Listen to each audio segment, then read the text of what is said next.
Assalamualaikum warahmatullahi wabarakatuh. Waalaikumsalam warahmatullahi wabarakatuh. Bismillahirrahmanirrahim. Alhamdulillahi rabbil alamin. Wal aqibatu lil muttaqin wala udwana illa 'alal zalimin. Wassalatu wassalamu ala ashrafil anbiya'i wal mursalin Sayyidina wa maulana Muhammadin wa ala alihi wa ashabihil mujahidin at-tahirin, amma ba'du. Saudara-saudara kaum muslimin rahimakumullah,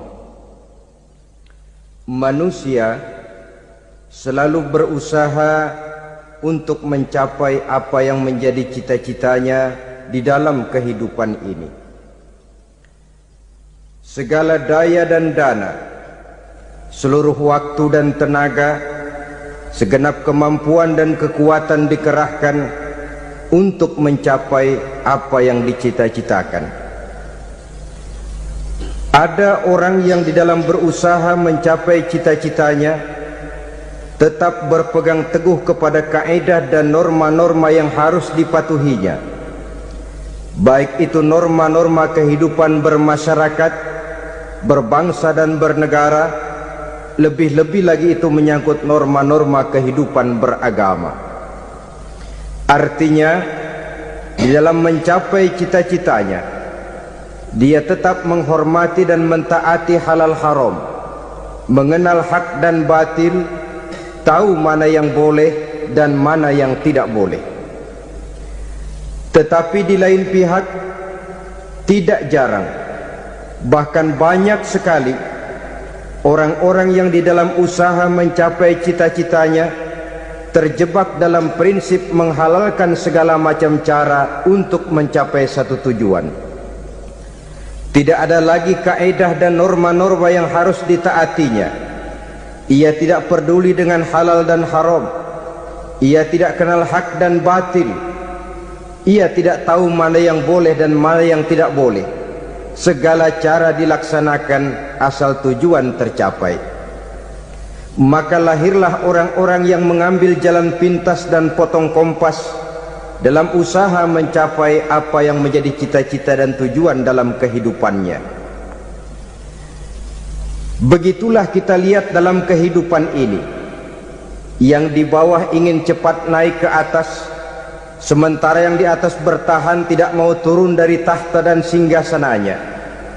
Maka terjadilah benturan-benturan nilai dan kepentingan. Terbentuklah klik, klan, grup dan sindikat-sindikat yang menyerupai mafia, di mana nilai objektivitas sudah sangat sulit ditemukan.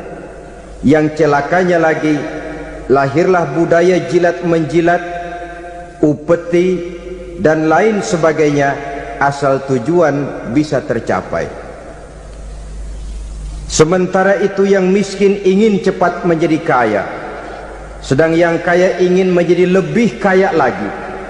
Kalau boleh tidak hanya sekedar dia saja yang kaya, anaknya harus kaya, cucunya tidak boleh miskin dan kere. Bahkan cucu daripada cucunya pun harus jadi orang-orang kaya. Ini keinginan yang wajar. Setiap orang tua tentu tidak ingin meninggalkan anak cucunya dalam keadaan miskin dan terlunta-lunta. Yang tidak wajar kalau keinginan itu membuat orang lalu menghalalkan segala macam cara, menyalahgunakan fasilitas yang dimilikinya, apalagi kalau dia berada dalam satu posisi di mana seharusnya dia memberikan contoh dan keteladanan. Maka akibatnya timbullah krisis wibawa, yang dari krisis wibawa ini mengendorlah disiplin. Sesungguhnya orang lalai, orang tidak mau berdisiplin karena di mukanya, di matanya, dalam pandangannya tidak ada lagi orang yang dianggapnya berwibawa. Dan wibawa itu hilang oleh karena orang merasa tidak ada keteladanan yang patut dijadikan contoh dalam kehidupannya. Inilah sesuatu yang kurang dirasakan di zaman kita sekarang ini.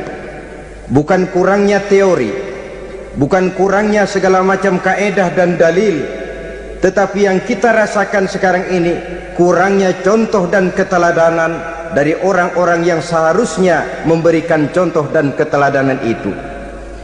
Berangkat dari sejarah dan kehidupan Rasulullah sallallahu alaihi wasallam, keberhasilan yang beliau peroleh, salah satu dasar utamanya ialah satunya kata dan perbuatan.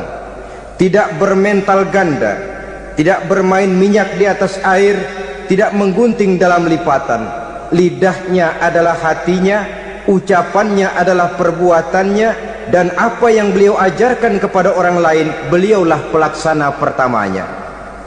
Saudara-saudara kaum muslimin rahimakumullah, sementara itu pada sisi lain, yang miskin ingin cepat menjadi kaya, maka ia terjebak dalam prinsip tujuan menghalalkan cara apapun saja dilaksanakan asal dia bisa segera menjadi kaya.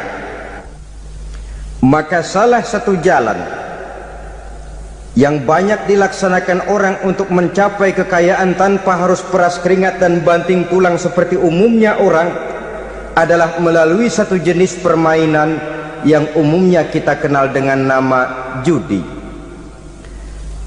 Ada dua bentuk dan pola daripada judi. Walaupun seiring dengan kemajuan ilmu pengetahuan dan teknologi canggih, peradaban manusia semakin tinggi, maka jenis macam judi yang dimainkan oleh manusia ikut-ikut menjadi canggih. Tetapi pada umumnya ada dua jenis macam judi itu. Pertama, ada judi yang dilakukan secara langsung, dalam arti seorang petaruh berhadapan dengan bandar atau orang berhadapan dengan orang. Dari judi yang dilaksanakan secara langsung ini, efek negatif yang segera bisa kita lihat dengan nyata. Pertama, timbulnya rasa dendam dan permusuhan. Walaupun orang nampak duduk berhadap-hadapan, walaupun kelihatannya mereka tertawa satu sama lain, tapi yakinlah itu cuma sekedar kulit saja. Pikiran yang ada dalam benak tiap-tiap orang yang terlibat dalam perjudian tidak lain ialah bagaimana saya bisa mengalahkan lawan main saya. Akibatnya tentu bisa kita pastikan, akan timbullah dendam dan permusuhan bagi yang kalah, akan timbullah rasa sombong dan menganggap remeh orang lain bagi yang menang. Yang kedua, lalainya orang kepada apa yang menjadi tanggung jawab dan kewajibannya. Orang bisa lupa kepada anak dan istri. Kalau kepada anak dan istri saja sudah bisa lupa, apalagi kepada yang lain, sebab anak dan istri memang merupakan bagian daripada kehidupan kita. Konon lagi saudara, konon lagi keluarga yang lain, anak istri saja bisa terlupakan oleh penyakit dan permainan yang bernama judi ini. Yang ketiga, hilangnya rasa sayang kepada harta. Harta yang didapatnya dengan peras keringat dan banting tulang, mungkin pergi pagi dan pulang sore. Setibanya dia di meja judi, apalagi uang tadi sudah bertukar dengan dalam bentuk koin, maka rasa sayang kepada harta itu tidak akan pernah ada lagi. Tetapi saudara-saudara, bagaimanapun juga, judi dalam artian langsung semacam ini hanya melibatkan orang-orang tertentu. Artinya selektif. Ada judi yang lebih berbahaya daripada jenis ini, perjudian massal. Taruhlah roulette dan kasino itu judi. Tetapi judi jenis roulette dan kasino ini bahayanya hanya untuk orang-orang tertentu yang memang sudah mapan, kelompok elit. Masa iya bocah angon di kampung main roulette? Apa iya yang tinggal di pinggir kali kenal kasino? Ya entahlah kalau kasino Prambos ya. Dari judi massal semacam ini lahirlah penyakit yang dinamakan tulul amal. Tulul amal, orang yang terlalu panjang angan-angan. Bukan tidak boleh orang bercita-cita, sebab cita-cita itu perlu. Katanya manusia tidak makan masih bisa hidup 1 bulan lebih. Manusia tidak minum masih bisa hidup 3 hari lebih. Tapi manusia tidak punya cita-cita 1 jam pun dia tidak akan bisa hidup. Karena faktor yang membuat kita bergairah menghadapi kehidupan, faktor yang mendorong kita untuk tetap berusaha dan tegar menghadapi resiko, karena adanya cita-cita di dalam kehidupan kita. Tetapi cita-cita tanpa direalisir dengan usaha, cita-cita yang tidak berangkat dari kemampuan yang ada, pada akhirnya hanya akan merupakan cita-cita yang mengawang, tidak akan terwujud dalam kenyataan, dan akan membentuk manusia menjadi orang yang tulul amal, panjang angan-angan, terlalu muluk keinginan, tidak berangkat dari kemampuan dan kesanggupan yang ada pada dirinya sendiri. Maka penyakit inilah yang telah menghasilkan dan melahirkan penghayal-penghayal kelas berat, tukang-tukang ngelamun kelas tinggi yang hidup di angkasa luar. Dan sejarah belum pernah mencatat ada orang menjadi kaya karena judi, itu belum pernah. Saudara lihat saja orang kaya yang namanya Adnan Khashoggi, orang kaya yang namanya Henry Ford, orang kaya yang namanya Aristotle Onassis, orang kaya yang namanya David Rockefeller. Itu seluruhnya menjadi kaya bukan karena mereka terlibat dalam perjudian, tapi karena kerja keras, peras keringat, banting tulang. Dan itu dimulai sejak mereka masih remaja. Sehingga memang ada pepatah, ini baik sekali saya kira. Berpikirlah kamu di waktu pagi, bekerjalah kamu di waktu siang, makanlah di waktu sore, dan tidurlah di waktu malam. Berpikir di waktu pagi artinya belajar di kala muda. Bekerjalah di waktu siang artinya amalkan ilmu itu kalau sudah dewasa. Makanlah di waktu sore, hari tua nanti tinggal menikmati hasilnya. Tidurlah di waktu malam, maksudnya kalau mati, matilah dengan tenang. Logikanya berkaitan. Kalau pagi kita tidak mau berpikir, nanti siang kita tidak akan bisa bekerja. Kalau siang kita tidak mau bekerja, nanti sore makan apa? Kalau sore kita tidak makan, alamat malam tidak bisa tidur. Itu logika. Kalau di kala remaja dan muda kita hanya santai saja, maka hari dewasa kita akan menghadapi hidup ini dengan penuh kebingungan. Kalau hari dewasa penuh dengan kebingungan, alamat hari tua terlunta-lunta. Kalau hari tua terlunta-lunta, kita tidak akan bisa mati dengan tenang meninggalkan alam fana ini. Saudara-saudara kaum muslimin rahimakumullah. Sehingga ada pepatah mengatakan, many a great man start as a newspaper boy, katanya. Banyak orang besar yang mulai pekerjaannya dengan menjual koran. Artinya berangkat dari A. Banyak pengusaha mobil yang memulai pekerjaannya dari tukang cuci mobil, tapi lalu bertahap dan tegar menghadapi kenyataan, sehingga proses demi proses dia hadapi dengan tegar, dengan tabah, dengan sabar, dengan ulet, sampai kepada membuahkan hasil. Kita ingin pintas, kayaknya mau, usahanya tidak mau, senengnya mau, peras keringatnya tidak mau. Ini tentunya akan melahirkan kontradiksi di dalam kehidupan. Maka dari jenis perjudian massal semacam ini lahirlah penyakit tulul amal, panjang angan-angan, terlalu muluk cita-cita.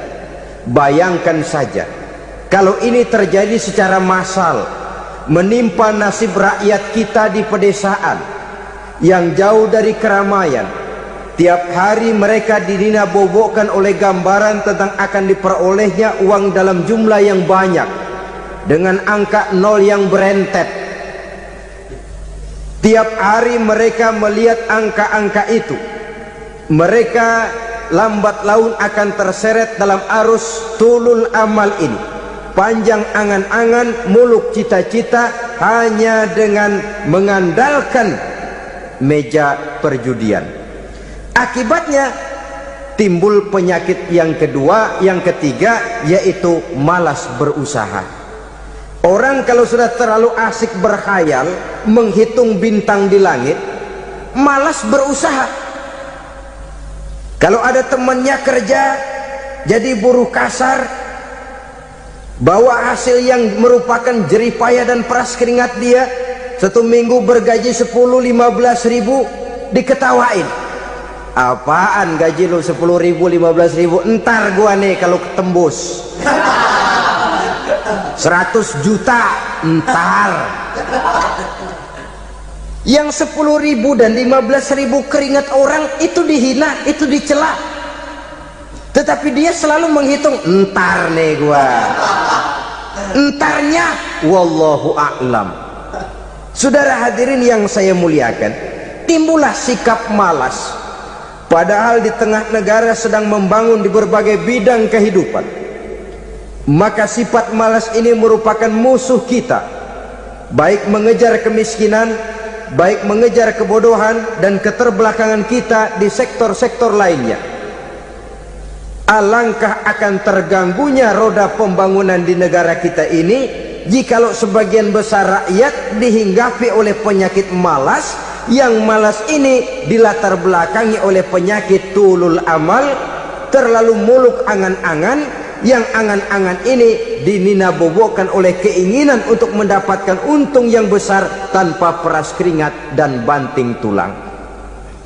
Sasaran yang lebih jauh, dan ini yang paling kita khawatirkan, hancurnya kubu-kubu pertahanan moral daripada bangsa kita. Kita sependapat bahwa lebih penting daripada membangun jembatan adalah membangun manusia yang membangun jembatan, bahwa lebih penting daripada mengaspal jalan raya adalah membangun mental manusia yang melaksanakan pengaspalan itu.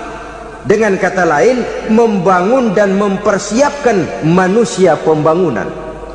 Tanpa itu, maka saya merasa khawatir kalau nanti kita tidak akan sampai kepada target yang kita harapkan oleh karena kandas di tengah jalan. Saudara-saudara kaum muslimin rahimakumullah, Islam sebagai agama yang mengajarkan manusia untuk berusaha dan mengeluarkan segala kemampuan untuk melaksanakan segala usahanya itu, sangat membenci sifat malas, sangat membenci sifat tulul amal atau panjang angan-angan.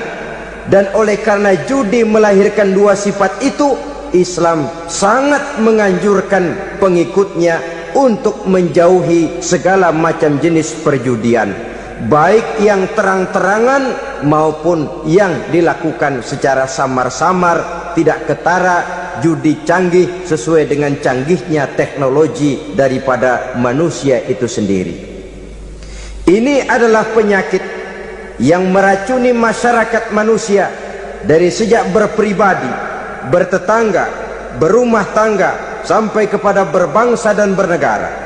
Dan kasus-kasus yang timbul sudah cukup banyak, yang tidak mungkin lagi kita katakan hanya sekedar bersifat kasuistis, bersifat kasus-kasus kecil saja.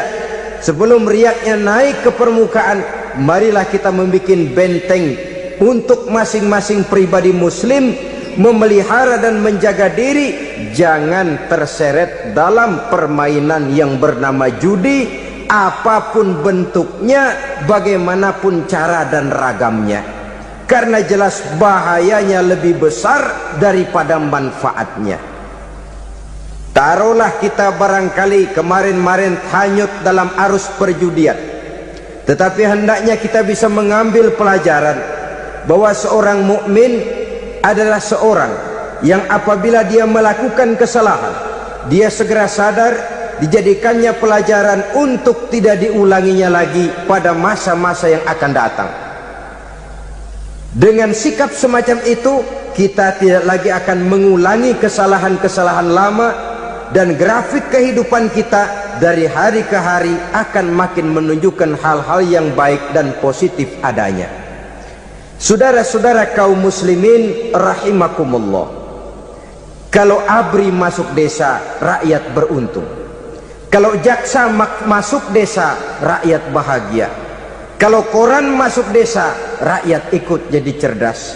Tapi kalau judi masuk desa, rakyat kiamat. Pembangunan akan terbengkalai, roda perekonomian akan lesu. Karena mestinya orang membelanjakan uang untuk sesuatu yang dia perlukan, akhirnya dia belanjakan untuk sesuatu yang dia tidak perlukan, karena gambaran, khayalan akan mendapat keuntungan yang jauh lebih besar lagi. Padahal istilah orang-orang tua kita dulu, lebih baik makan singkong betulan daripada makan roti ngimpi.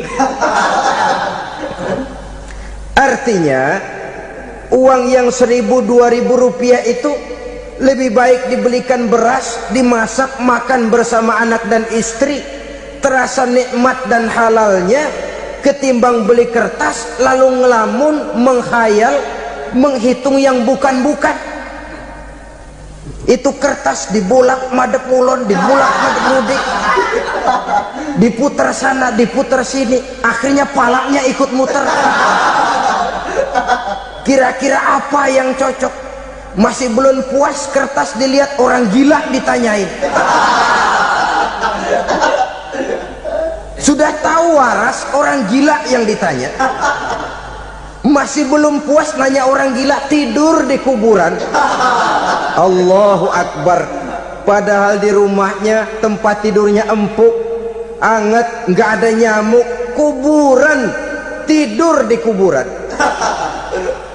Dampak-dampak negatif yang semacam ini pada gilirannya mau atau tidak mau akan menyeberang kepada garis akidah, membahayakan dan mengancam nilai-nilai tauhid yang kita miliki. Sudah kertas dibolak-balik, tidak puas, orang gila ditanya. Orang gila ditanya belum maram, tidur di kuburan. Barangkali ada bisikan. Saudara hadirin yang saya muliakan, memang walaupun wahyu sudah berhenti, tapi Allah masih memberikan ilham kepada hamba-hambanya yang dikehendakinya. Tetapi ilham itu bentuknya positif. Kalau saudara pagi-pagi berniat, tahu-tahu datang pikiran nanti malam mau ngaji, itu namanya ilham. Kalau saudara sedang merenung, tahu-tahu datang pikiran, saya mau sedekah, itu namanya ilham, bentuknya positif. Tapi kalau ngelamun, tahu-tahu datang pikiran nomor sekian sekian sekian pasang, itu bukan ilham, itu belis. Saudara hadirin yang saya muliakan, tidak puas tidur di kuburan, cari yang lebih paten lagi, dukun ditanya. Nah, saya ingin menuduhkan persoalan. Apa tidak boleh orang ziarah kubur? Apa tidak boleh orang pergi ke dukun? Ini dalam kaitannya dengan judi, karena ini penyakit yang sudah merajalela, mewabah di kalangan masyarakat kita di lapisan yang bawah ini. Saudara hadirin yang saya muliakan, ziarah kubur bukan saja boleh, malah dianjurkan oleh Nabi. Tetapi ziarah kubur yang dianjurkan oleh Nabi itu dengan tujuan pertama, agar orang ingat kepada mati. Kafa bil mauti wa'izah, kata Nabi. Cukup dengan mengingat mati menjadi pelajaran bagi kamu semua. Maka etikanya diajarkan, kalau saudara ziarah kubur, sampai di depan pintu kubur itu kan, Assalamualaikum ya ahlal kubur wa inna insyaallahu bikum lahikun. Kami satu saat insyaallah pasti akan menyusul kamu. Kalau kamu sekarang berbaring di sini, satu saat kami akan berbaring di sini. Ziarah kubur mengingatkan orang kepada mati. Orang yang ingat kepada mati, gaya hidupnya lain dengan orang yang tidak ingat mati. Nah, orang kalau nggak ingat mati, gaya hidupnya nggak terkontrol. Kalau dia berkuasa, Fir'aun, itu nggak ingat mati. Kalau dia kaya, Korun. Sudah gambarannya nggak merupakan gambaran-gambaran yang baik. Orang yang ingat mati, dia berkuasa, dia berlaku adil. Suatu saat saya akan mati dan ini akan dimintakan pertanggungan jawab. Orang kaya ingat mati, dia akan jadi pemurah. Kenapa? Kalau saya diberikan ilmu, pertanyaan akhirat cuma satu, ilmumu kau amalkan untuk apa? Kalau saya diberikan umur panjang, pertanyaan akhirat cuma satu, umurmu kau habiskan di mana? Tapi jikalau saya diberikan harta, pertanyaan akhirat ada dua, hartamu kau dapat dari mana, kau belanjakan kemana? Depannya ditanya, belakangnya ditanya. Dapat dari mana, dibelanjain kemana? Sebab dua-duanya berkaitan dengan kegiatan. Kadang-kadang dapatnya dari jalan yang baik, tapi keluarnya ke tempat yang tidak baik, itu pun tidak betul. Atau dapatnya dari yang tidak baik, tapi dibelanjakan untuk yang baik, itu pun tidak bisa diterima. Oleh karenanya, dengan mengingat mati, gaya hidup seseorang jadi terkontrol karenanya. Yang kedua, dianjurkan kita untuk berziarah kubur itu mendoakan orang-orang yang sudah meninggal. Mal mayyitu fi qabrihi illa kal gharikil mutaghawis, kata Nabi. Orang yang sudah meninggal itu di alam barzakhnya adalah seperti orang yang tenggelam di lautan, menunggu doa dari keluarganya yang masih hidup. Apakah itu anaknya, kemenakannya, cucunya, dan lain sebagainya. Adapun yang kalau kita ziarahi itu kuburnya orang-orang yang kita tahu merupakan orang soleh, orang yang berjiwa bersih, yang kita kenal ketakwaannya kepada Allah Subhanahu wa ta'ala, tidak ada salahnya kita bertabarruk, asal jangan dengan satu keyakinan bahwa dia secara mandiri bisa mendoakan kita. Dia hanya bisa melakukan itu hanya dengan izin Allah. Nah, umumnya orang kalau sudah ziarah ke kubur-kubur keramat itu, Allahnya kelupaan. Itu yang dikhawatirkan merusak dan mengganggu akidah. Sehingga di awal-awal perkembangan Islam, Nabi pernah melarang orang ziarah kubur itu. Ini bisa kita simak dari hadis, kuntu nahaitukum an ziyaratil qabri fazuruha.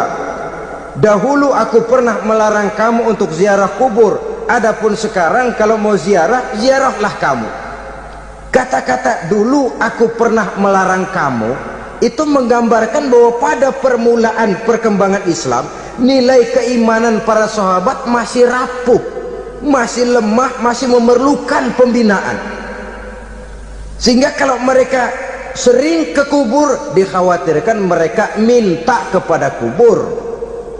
Nah, tetapi tatkala nilai keimanannya sudah mapan, sudah kuat, kata Rasul, fazuruha. Adapun sekarang kalau mau pergi berziarah, ziarahlah kamu. Saudara hadirin yang saya muliakan, jadi jangan melupakan Allah. Saya bisa saja berkata, kalau saya misalnya pakai cincin, lalu saya bilang, saya sejak pakai cincin ini, jangan anak gadis, nenek-nenek ngelihat saya lemes. Atau sejak pakai cincin ini, dagangan laris bener. Cincin itu yang menggelincirkan akidah. Untuk tidak tergelincir, orang harus tidak melupakan Allah. Dia bisa berkata, alhamdulillah, Allah memberikan keistimewaan kepada batu cincin saya. Batu cincinnya tidak apa-apa, Allah yang memberikan keistimewaan. Ini dalam bentuk yang langsung. Dalam bentuk yang tidak langsung kita bisa lihat, misalnya kalau petani ditanya, oh ini bisa panen besar ini rahasianya apa Pak? Oh, pupuk urea. Pupuk urea. Nah, Allah nomor 16. Seorang petani yang baik keimanannya, dia akan berkata, kami bisa panen besar karena izin Allah. Lah kalau pupuknya mah pakai pupuk urea, izin Allahnya dulu, baru kemudian pupuknya nyusul. Jadi sebenarnya bukan cuma pergi ke dukun yang bisa merusak keimanan, pergi ke dokter juga bisa loh merusak keimanan. Kalau berkeyakinan bahwa dokter itulah yang memberikan sembuh, kenapa akidah saudara tidak tergelincir karenanya? Dokter hanya memberikan obat dan resep, sembuh itu datangnya dari Allah. Ini yang diungkapkan lewat lisan Nabi Ibrahim alaihissalam, wa idza maridtu fahuwa yashfini. Apabila aku sakit, dialah Allah yang memberikan sembuh. Memberikan sembuh. Jangan juga menyalahartikan ayat ini. Ada ayat begini sakit terus nekat. Udah nggak usah berobat dah, memang penyakit dari Tuhan, ntar waktunya baik ya baik ya. Udah ampeg terus dah. Orang yang berobat saja belum tentu sembuh, apalagi yang tidak berobat. Sama juga orang nggak sembahyang kita ajakin ngotot, lo juga yang sembahyang belum tentu masuk surga katanya. Lah yang sembahyang belum tentu masuk surga, bagaimana cengoran lo yang nggak sembahyang?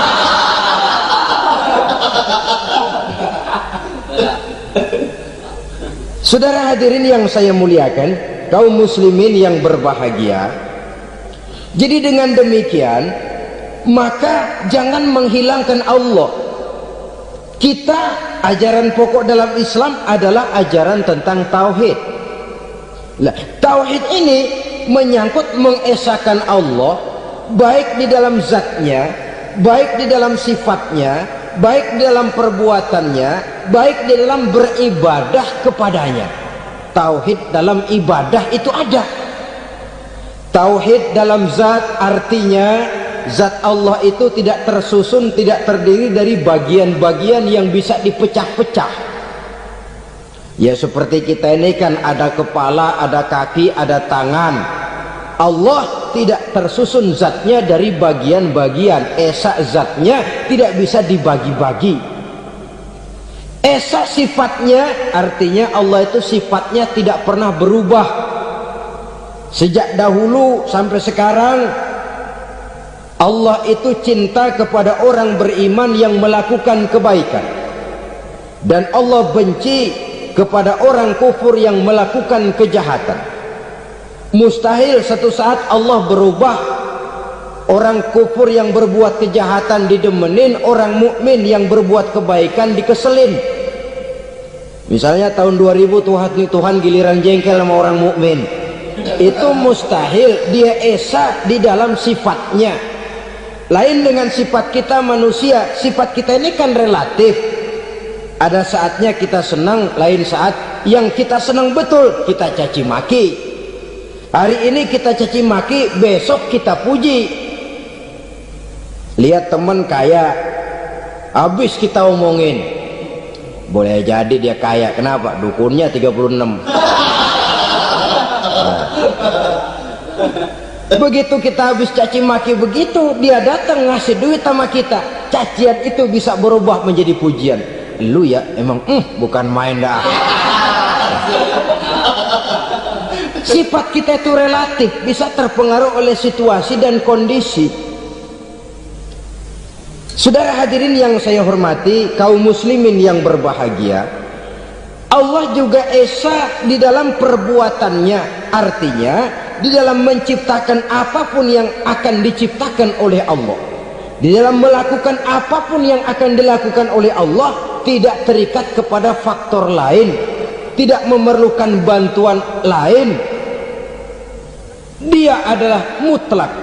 Nah, kemudian kita mengesahkan Allah dalam zatnya, mengesahkan Allah dalam sifatnya, mengesahkan Allah dalam perbuatannya, belum tentu berarti kita mengesahkan Allah dalam ibadahnya. Sebab banyak orang yang yakin betul Allah itu esa, teguh dengan pendiriannya. Tuhan lu siapa? Allah. Allah bagaimana? Esa. Bagaimana kalau dua? Kagak. Tiga? Enggak. Mantap. Soal tahlil paten. Tapi dalam ibadah kadang-kadang dia tidak mentauhidkan Allah. Ini makna wa ma umiru illa liya'budullaha mukhlisin. Kami tidak memerintahkan kepadamu kecuali untuk beribadah kepadaku, kata Allah, dengan ikhlas. Beribadah kepada Allah dengan ikhlas itu artinya apa? Beribadah hanya untuk Allah saja. Nah, kalau hanya untuk Allah saja, lalu kita minta berdoa di depan kuburan orang yang soleh, apa syirik? Tidak syirik.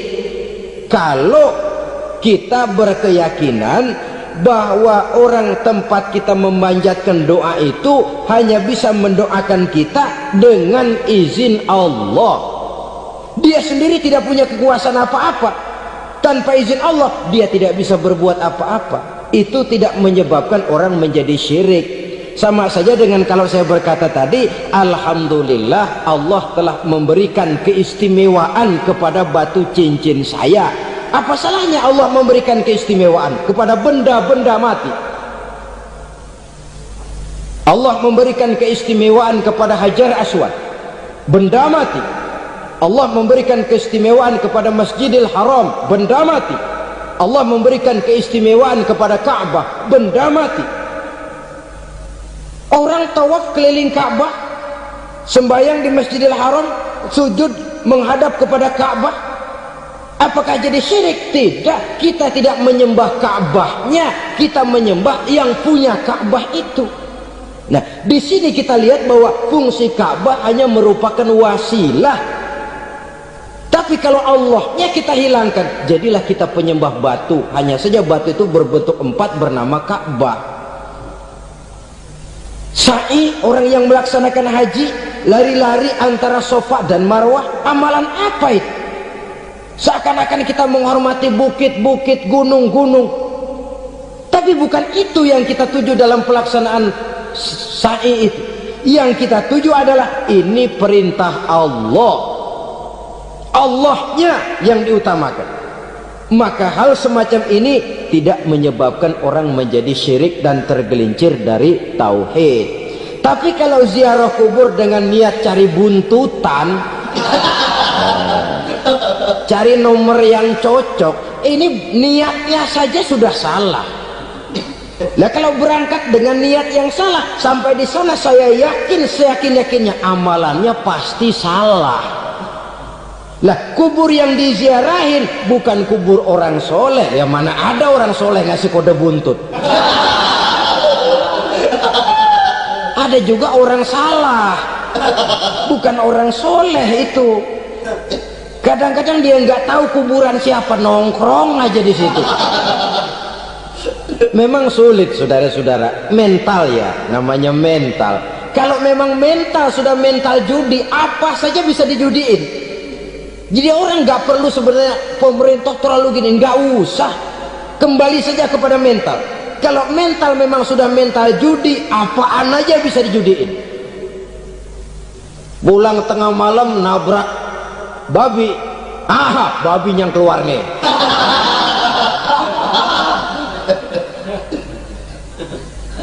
Mobil lewat, nomornya bisa dijudiin. Bajai lewat, bajai bisa dijudiin. Mental. Kalau memang mental sudah mental judi, apapun saja bisa dijudikan. Saudara hadirin yang saya muliakan, lalu bagaimana dengan dukun? Ya, saudara hadirin, pergi ke dukun hakikatnya sama dengan pergi ke dokter. Orang berusaha melaksanakan yang namanya syariat, hakikatnya kembalikan kepada Allah. Syariatnya kita laksanakan. Tetapi, nah ini tetapi, yang pertama saudara harus tahu betul dukunnya itu bayang apa enggak, agamanya kuat apa enggak. Sebab ya tentu tidak ada dukun yang jelek, karena pada umumnya penyakit dukun itu kan nyohor, iklan lewat koleha-kolehanya. Kita bisul kecil datang, kita dukun, ini si kecil kemarin bisul kayak kelapa 5 menit baik. 5 menit, padahal kemarin kagak ada yang datang. Diolah sedemikian rupa supaya orang mantap. Jadi jangan asal sembarangan. Kadang-kadang lihat potongan dukunnya aja kita ngeri. Mukanya sudah kremot, nggak pernah tersentuh air wudhu. Jangankan air wudhu, mandi aja jarang. Yang kayak begini yang dipegang mati-matian, yang dipercayai habis-habisan, akan kita kemanakan tauhid kita ini? Apalagi kalau perginya sudah dengan niat mencari nomor yang jitu. Itu saya katakan lagi tadi, berangkat saja sudah dengan niat yang salah. Orang berusaha silakan. Sama juga kita ke dokter. Oleh dokter kan setelah diperiksa penyakit kita, lalu dianalisa, oh ini penyakitnya ini, kemudian diberikan obat. Lah obat itu kan tentu ada aturan minumnya tuh. Yang kapsul ini sehari 3 kali, yang tablet ini sehari 2 kali. Kalau kita minumnya kelebihan, overdosis namanya. Saking pengen cepet baik, sekali minum 10 tablet. Ya memang nggak sakit-sakit lagi, tapi nggak hidup sudah. Habis. Kita pun dalam melaksanakan amalan hidup beragama begitu. Saudara datang kepada kiai, orang-orang soleh, meminta amalan, wiridan, itu jangan sampai overdosis. Tidak sesuai dengan kemampuan pribadi. Wong masih SD sudah minta matematika kelas SMP, celeng.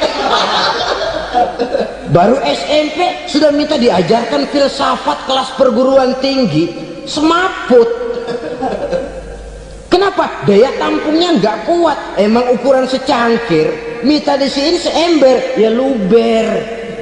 Lebihnya nggak cukup. Kenapa? Yang diberikan, yang diamalkan tidak sesuai dengan makomnya, tidak sesuai dengan kemampuan yang ada pada dirinya. Saudara hadirin yang saya muliakan, akhirnya apa? Mencelakakan dirinya sendiri, ngawur. Baru sembahyang seminggu udah ngaku ketemu malaikat. Oh, sembahyang ditemenin malaikat lah, sembahyang baru seminggu mulai tuh malaikat iseng amat. Ya walaupun kalau Allah izinkan tidak mustahil, tapi kan tidak logik. Orang yang melaksanakan ibadah puluhan tahun memerlukan riyadhah dan latihan, khusyuk dan tawadhu, penuh tazallul, merendahkan diri di hadapan Allah, belum tentu mendapat karunia yang semacam itu.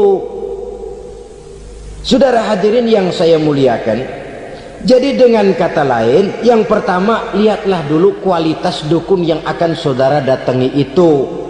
Ini kualitas black apa kualitas white, aspal apa cat putih, sehingga jangan sampai kita salah pilih. Sebab biasanya orang kalau sudah hanyut di kali, rumput pun dia pegangin. Dia tahu kalau rumput tidak akan bisa menahan bobot badannya, tapi karena posisinya posisi terjepit, rumput pun dia pegang. Ini satu gambaran psikologis betapa orang dalam keadaan panik, kepepet, kejepit, yang tidak mestinya dipegang pun akan dipegangnya juga. Walaupun dia tahu itu tidak akan bisa menahan bobot badannya, namun dipegangnya juga. Oleh karenanya, yang pertama, lihat dulu kualitas dukunnya. Yang kedua, saudara-saudara, jangan berkeyakinan bahwa dukun itulah yang memberikan permintaan saudara. Si dukun hanya bisa dengan izin Allah. Nah ini kuncinya. Kalau izin Allahnya dihilangkan, dan ini yang jarang. Biasanya kalau kita diajak ke dukun, di sono aja no paten banget, abah ano, abah ini, abah ano, abah-abah. Lah, lalu pikiran kita kan terfokus. Dikala itulah kita mulai menyampingkan Allah. Di situ yang dikhawatirkan nilai tauhid kita jadi tergoyah karenanya. Bahwa orang yang kita datangi, yang kita kenal kesolehan dan ketakwaannya, hanya bisa memberikan pertolongan dengan izin Allah. Dengan izin Allah dia doakan kita dan doanya kabul. Dengan izin Allah dia penuhi hajat kita dan hajat kita jadi terlaksana, jadi kenyataan dengan izin Allah. Sebab Allah itu memberikan keistimewaan. Ada waktu istimewa, ada tempat istimewa, ada jam istimewa. Kenapa sih sedekah hari Jumat dengan sedekah hari Kamis pahalanya kok lebih besar hari Jumat? Karena itu waktu istimewa. Kenapa untuk sembahyang sunnah dianjurkan sepertiga malam yang terakhir? Karena itu waktu istimewa. Kenapa doa di multazam, di dekat Hajar Aswad, di Hijr Ismail, di Raudhah dikabulkan Allah? Karena itu tempat istimewa. Memang kadang-kadang ada orang berkata, kalau mau berdoa kenapa mesti di kuburan wali? Di rumah juga berdoa, Tuhan dengar. Betul, Tuhan dengar, bahkan tidak berdoa pun Allah tahu isi hati kita. Tapi soal dikabulkan atau tidak itu hak Allah. Dan Allah memberikan fasilitas kepada tempat-tempat tertentu dan istimewa. Dan itu diajarkan oleh Nabi.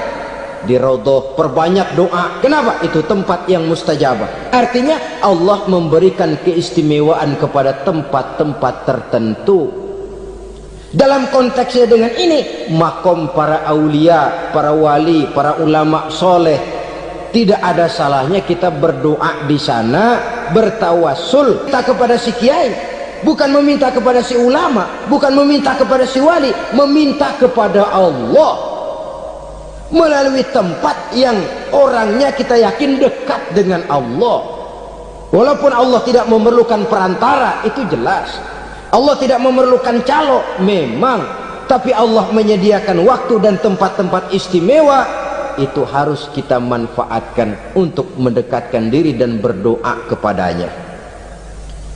Saudara-saudara kaum muslimin rahimakumullah, saya kembali dalam konteksnya dengan dukun yang akhir-akhir ini jadi populer karena merajalelanya judi sampai kepada desa-desa, pedesaan-pedesaan terpencil, yang akibatnya menjauhkan orang dari nilai tauhid.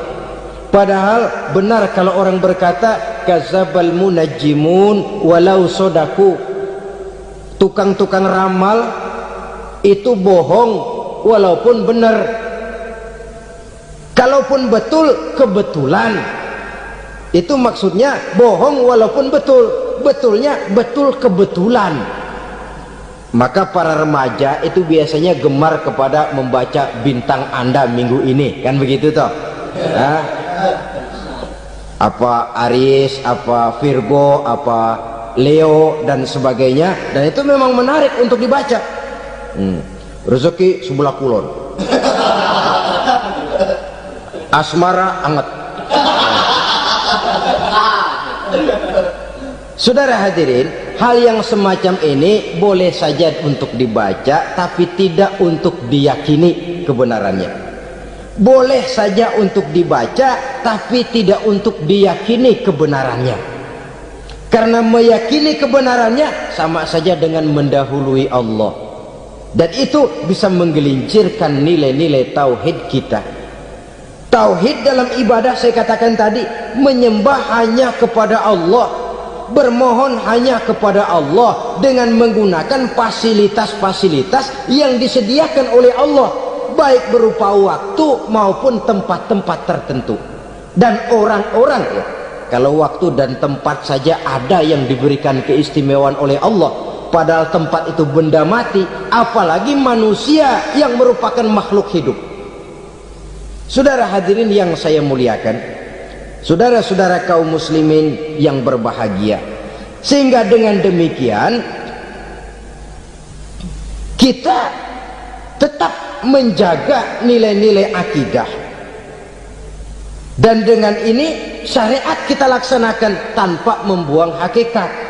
Sebab hakikat tanpa syariat itu kosong, syariat tanpa hakikat juga tidak ada tujuan. Yang penting hati bersih, nggak sembahyang nggak apa-apa. Mana bisa begitu, Mas? Kalau memang hati bersih nggak usah sembahyang nggak apa-apa. Nabi Muhammad dulu berhenti dong sembahyang. Sebab beliau orang yang hatinya paling bersih. Nah, orang yang hatinya paling bersih saja sembahyang yang nggak berhenti, masa kita lalu mau berhenti? Yang penting kan kita bisa dekat dengan Allah melalui perasaan, banyak-banyak ingat. Apa itu sembahyang? Macam-macam. Itu hakikat saja tanpa syariat ya tidak bisa. Syariat saja tanpa hakikat juga gerak lahir yang tanpa roh namanya. Kita melakukan sholat tapi kita tidak tahu untuk apa kita sholat dan kenapa kita sholat dan siapa yang kita sembah di dalam kita sholat. Sehingga dengan demikian keduanya tidak bisa terpisahkan satu sama lain, seperti halnya kulit dan isi. Barangkali pernah saya ingatkan, kulit penting, isi pun juga penting. Hakikat penting, syariat juga penting. Dan kita jangan salah mengartikan, terjebak dalam ucapan-ucapan yang masih memerlukan penafsiran, sehingga lalu kita cenderung mendiskreditkan dan menjelekkan para wali. Misalnya ada ucapannya Syekh Abdul Qadir Jailani yang berkata begini, barang siapa yang masuk ke rumahku lalu ia memakan makananku, maka ia akan masuk surga. Ini kalau ucapan ini dipahami secara apa adanya, ya jelas orang bisa tergelincir. Tapi kalau ditafsirkan secara betul, siapa yang masuk ke dalam rumahku? Di mana rumah Syekh Abdul Qadir? Di mana umumnya rumah para wali? Di masjid. Jadi siapa yang masuk ke dalam rumahku? Masjid. Lah kalau sudah di dalam masjid, makanannya apa? Getuk. Tentu saja tidak. Kalau sudah di masjid itu ya makanannya ya wirid, zikir, tahajud, baca Quran, paling kurang iktikaf. Jadi siapa yang masuk ke masjid lalu dia sujud, wirid, zikir, ya jelas saja surga. Jangan membaca ucapan ini lantas rame-rame nyari bekas rumah Syekh Abdul Qadir, rame-rame masuk ya rumah kecil. Saudara hadirin, kita terlalu terpaku kepada materi ucapan dan melupakan filsafat daripada ucapan itu sendiri. Dalam kondisi yang sedemikian sangat boleh jadi orang lalu tergelincir karenanya. Oleh karena itulah saudara-saudara, saya kembali kepada satu prinsip, bahwa sebenarnya dengan tidak perlu menyalahkan pihak-pihak lain, mari kita kembali kepada sikap mental kita sebagai muslim. Kalau mental memang sudah mental penjudi, apapun bisa dijudikan. Tapi kalau mental itu tidak ada, walaupun di kiri kanan dan depan belakang banyak dibuka tempat-tempat perjudian, saya yakin kita akan mampu menahan dan menjaga diri.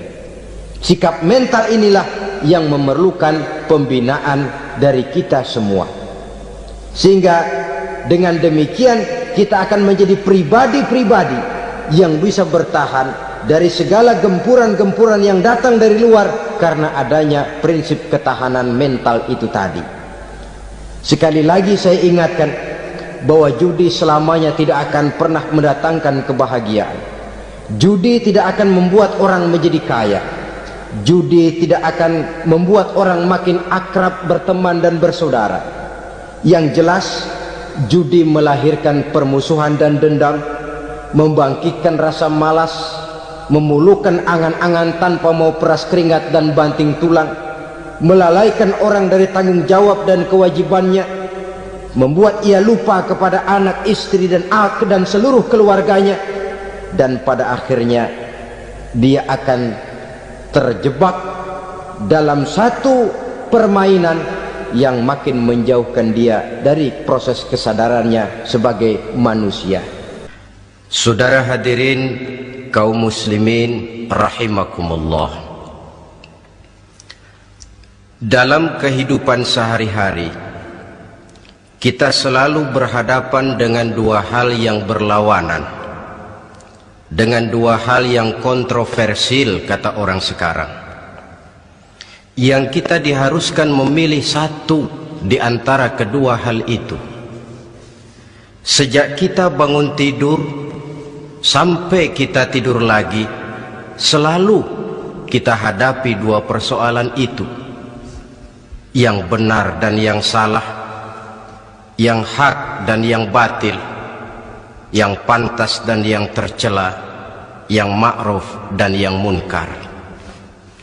Persis seperti sebaik lagu yang lagi ngepop dan banyak dinyanyikan anak sekarang, madu di tangan kananmu katanya, racun di tangan kirimu. Tapi saya fikir-fikir, bagaimanapun kalau cuma sekedar madu di tangan kanan, racun di tangan kiri, adresnya jelas.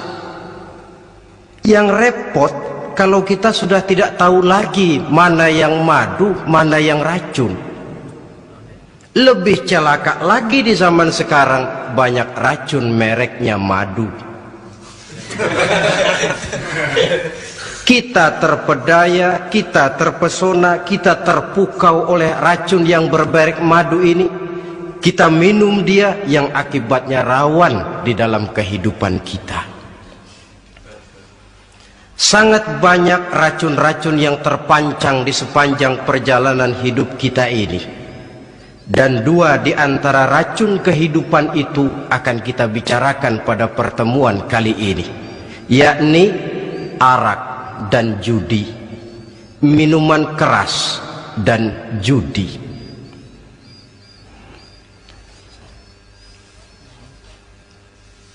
Sebagai yang kita maklum bahwa Islam bertujuan memelihara kemuliaan manusia yang diciptakan fi ahsani taqwim, dalam bentuk yang paling sempurna.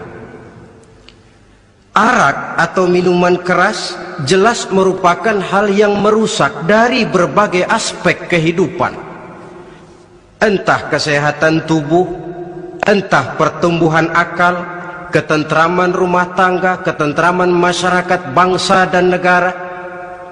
Cobalah sejenak kita adakan penyelidikan. Kalau masuk kita ke dalam penjara, melihat sel-sel di sana, berapa banyak yang mendekam di sel karena urusan minuman keras. Masuk kita ke rumah sakit, berapa banyak yang dirawat akibat minuman keras, akibat stres yang dialaminya. Berapa banyak rumah tangga berantakan, berapa banyak pembunuhan terjadi, pemerkosaan terjadi akibat daripada minuman keras ini. Yang paling ironi kalau dia sudah menyerang anak-anak muda kita. Padahal kita tahu remaja pemuda adalah bentuk miniatur daripada kehidupan suatu bangsa. Akan bagaimana warna Indonesia 20, 30, 40 tahun yang akan datang, remaja dan pemuda kita jawabannya. Bahkan dari segi agama pun, akan bagaimana warna Islam di Indonesia 20, 30 tahun yang akan datang, remaja itu pula jawabannya. Karena itu tidak terlalu berlebihan kalau saya berkata bahwa untuk menghancurkan Islam di Indonesia ini tidak perlu menghancurkan pondok pesantren, tidak perlu menutup masjid, melarang pengajian, menyegel musola, tidak perlu. Untuk menghancurkan Islam di Indonesia cukup dengan meracuni remaja, pemuda, pemudi Islam di Indonesia. Kalau mereka sudah diracuni, dijauhkan dari agamanya, masalahnya tinggal menunggu pergantian generasi. Maka yang jadi pilot proyek jelas remaja, pemuda, termasuk dengan menanamkan pengaruh minuman keras. Ditanamkan ke tengah remaja kita ini untuk jauh dari tuntunan agama. Hei pemuda-pemuda Islam, kalau kau mau jadi pemuda modern, jangan dekat-dekat ke masjid. Masjid khusus 60 tahun ke atas. Sepertinya di depan masjid itu ada papan pengumuman masjid khusus 60 tahun ke atas. Baca Quran kolot. Seiring dengan itu lalu modernisasi diartikan dengan westernisasi. Kau tidak akan bisa jadi pemuda modern sebelum semua yang datang dari barat kau telan mentah-mentah. Kau harus bisa bergaul seperti orang barat, berumah tangga macam orang barat, makan minum seperti orang barat. Kalau nyanyi lagu barat yang orang lain gak ngerti, kamu juga gak tahu.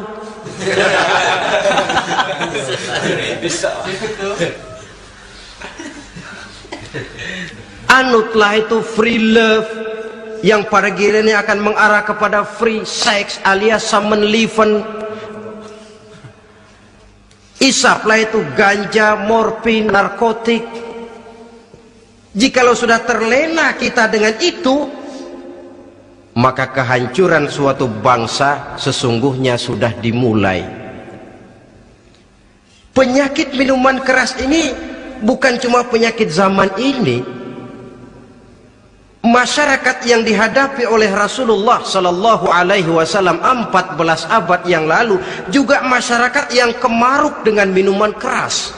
Arab jahiliyah kalau sudah minum arak mabuk, tidak cuma minum, dia mandi pakai arak.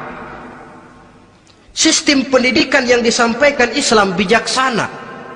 Mula-mula diberikan gambaran bahwa arak itu walaupun ada manfaatnya tapi ada bahayanya, dan bahayanya jauh lebih besar daripada manfaatnya. Tahap kedua diberikan pesan jangan mendekati solat dalam keadaan mabuk. Padahal solat 1 hari 1 malam 5 kali, artinya makin jauh saja dia dari arak itu. Pada saat kondisi iman sudah memungkinkan, barulah turun vonis bahwa arak itu najis, perbuatan setan, jauhi. Yang ironi yang saya katakan tadi, racun mereknya madu. Kadang-kadang kita dibuai dengan iklan yang tidak mendidik. Saya pernah lihat ada iklan misalnya, Anda ingin modern, majulah bersama minuman ini. Atau minuman ini lambang pergaulan dunia yang maju. Modern diukur dari minuman. Yang jadi korban akhirnya remaja dan pemuda-pemudi kita. Saya teringat satu analisa dari Rasulullah Sallallahu Alaihi Wasallam. Beliau bersabda, Inna min asyratis sa'ah, sesungguhnya di antara tanda-tanda kiamat. Apa kiamat itu? Dalam arti yang umum, kiamat itu saat dimana alam ini hancur, bumi gempa, air laut tumpah ke darat, gunung meletus, planet-planet bertabrakan, lalu semua yang bernama hidup mati. Itu kiamat beneran. Saya nggak mau cerita kiamat beneran, sebab saya sendiri nggak kepengen ngalamin. Yang sering kita ngalami ini kiamat kecil-kecilan, kiamat mini. Apa kiamat mini itu? Hancurnya sendi-sendi kehidupan sosial. Maksiat merajalela, munkarat menjadi-jadi. Yang ma'ruf dianggap munkar, yang munkar malah menjadi ma'ruf. Yang salah disanjung-sanjung, yang benar dicaci maki. Tuntunan dianggap tontonan, tontonan malah jadi tuntunan. Kan kiamat kalau sudah begitu. Penjungkiran nilai. Kenapa hal semacam ini bisa terjadi? Penyebabnya kata Nabi, pertama ayyurfa'al ilmu. Ilmu diangkat oleh Allah. Bagaimana cara Allah mengangkat ilmu dan apa maksudnya itu? Allah mengangkat ilmu itu, saudara, caranya pertama dengan mewafatkan ulama. Makin banyak ulama wafat, makin banyak ilmu ditarik. Yang kedua, kurangnya minat orang untuk belajar agama. Kalau sudah klop macam itu, artinya agama sudah disudutkan ke pojok-pojok kehidupan. Agama cuma sekedar tinggal dekorasi. Agama cuma seminar, cuma kongres, cuma muktamar. Tapi bahwa agama merupakan realita dalam kehidupan, itu tidak pernah terwujud. Kalau ulama sudah tiada, minat orang belajar agama berkurang, maka ajaran Allah tidak lagi didengungkan orang. Dikala itu wa yudharul jahlu akan muncullah kebodohan. Nampak kebodohan di mana-mana. Muncul permissive society, masyarakat yang merasa boleh hidup dengan kaidah serba boleh. Tidak ada halal, tidak ada haram, tidak ada hak, tidak ada batil, semuanya serba boleh.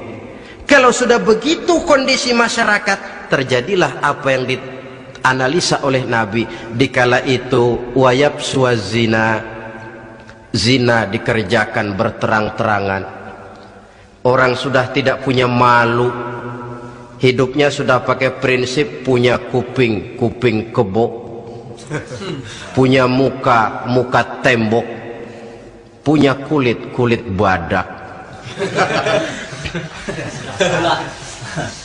Kalau juga dikasih tahu, malu dong kau tinggal serumah belum nikah. Malu sama siapa? Masyarakat. Allah, masyarakat cuek aja. Cuek.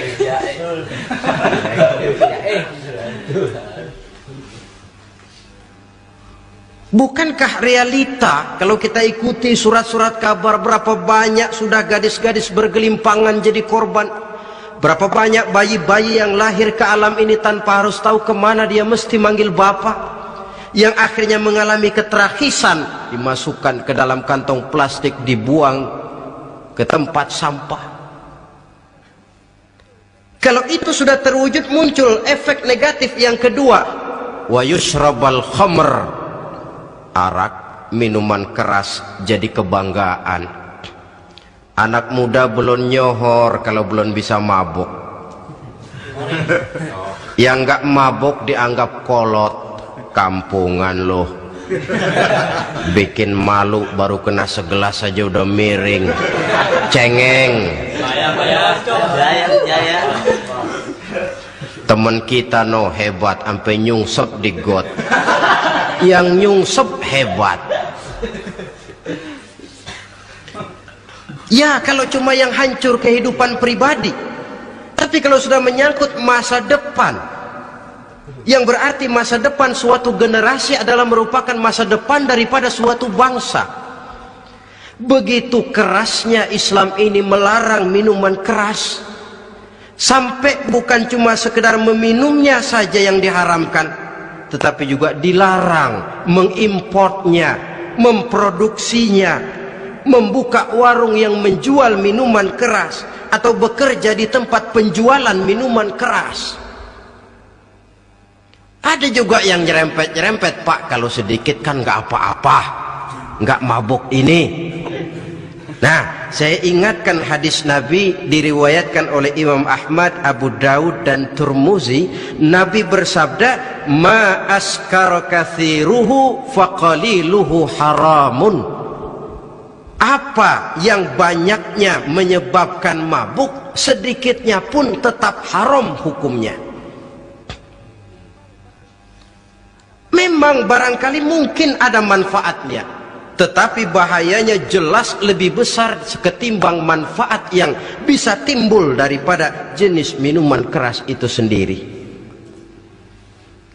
Dalam hadis lain Nabi pesankan, man kana yu'minu billahi wal yawmil akhir fala yaq'udu ala ma'idatin taduru 'alaiha al-khamru.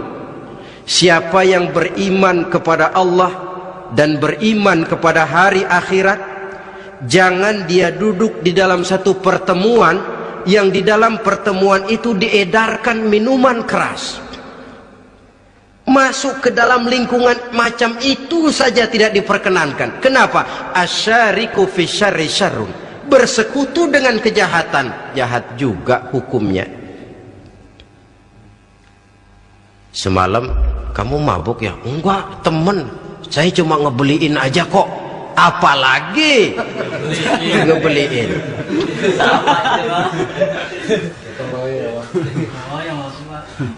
Sebab apa? Dalam keadaan mabuk, orang tidak lagi bisa berpikir secara logik. Daya kontrol hilang, artinya perbuatan sudah tidak terkontrol lagi. Yang pertama. Yang kedua, IQ tidak akan tumbuh dan berkembang secara normal seperti yang kita harapkan. Yang ketiga, harga diri akan runtuh hancur di tengah masyarakat. Bayangkan kalau tengah malam kita digotong orang, diantar ke rumah kita, dengan kondisi macam itu masih punya muka kita untuk tegak di tengah masyarakat, masih punya harapan kita untuk tumbuh menjadi pemimpin, sementara orang terkenang, ini kan yang kemarin malam gua gotong, dia lagi mabuk. Harga diri, kepribadian. Jangan lupa saudara, kita hidup di tengah masyarakat. Masyarakat itu punya hukum yang tidak tertulis, tapi lebih kuat dan lebih kejam daripada hukum tertulis. Orang bilang, sekali arang tercoreng di dahi, seumur hidup orang akan tetap ingat.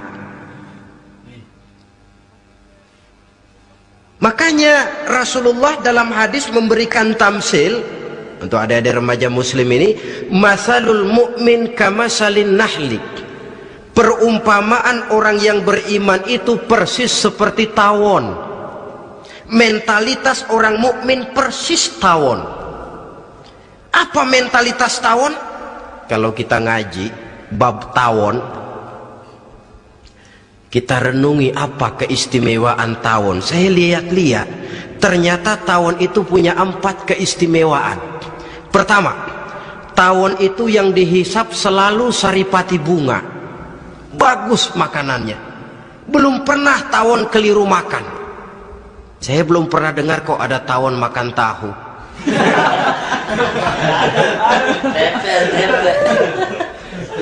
Yang dimakan selalu saripati bunga. Artinya apa?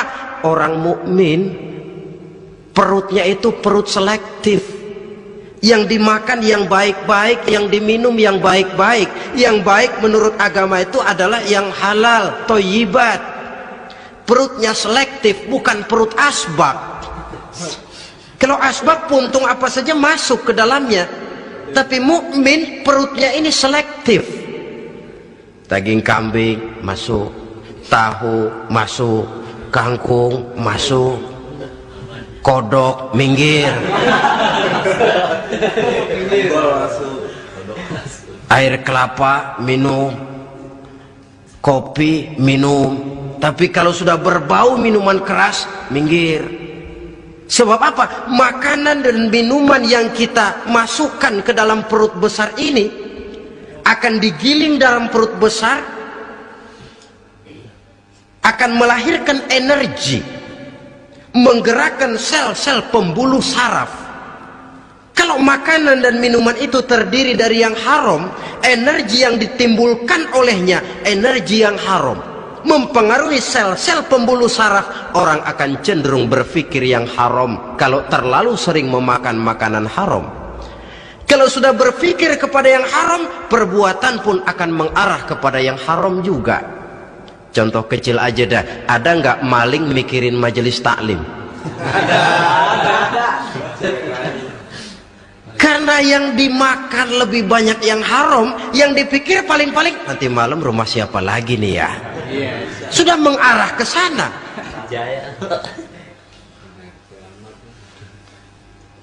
Saripati bunga yang dimakan tawon itu. Lalu tawon yang kedua saya lihat, yang dikeluarkan selalu madu. Artinya apa? Orang mukmin itu kalau dia berkata, perkataannya mengenakan orang. Kalau dia berbuat, perbuatannya membawa manfaat bagi orang. Kalau kakinya melangkah, tentu ke tempat yang ada gunanya. Yang dikeluarkan madu, bukan racun. Indah tawon itu. Yang ketiga, tawon saya lihat, kemanapun dia hinggap, tidak ada dahan patah. Artinya apa? Orang mukmin dimanapun dia tinggal, kemanapun dia pergi, pantang jadi biang kerok buat lingkungannya, pantang menimbulkan kerusuhan dan keonaran. Tidak ada cabang patah dimanapun tawon hinggap. Tapi juga yang keempat, saya lihat-lihat tawon itu jangan coba-coba diusik. Satu kali dia diusik, kemana orang lari? Nyilem masih ditungguin. Tawon.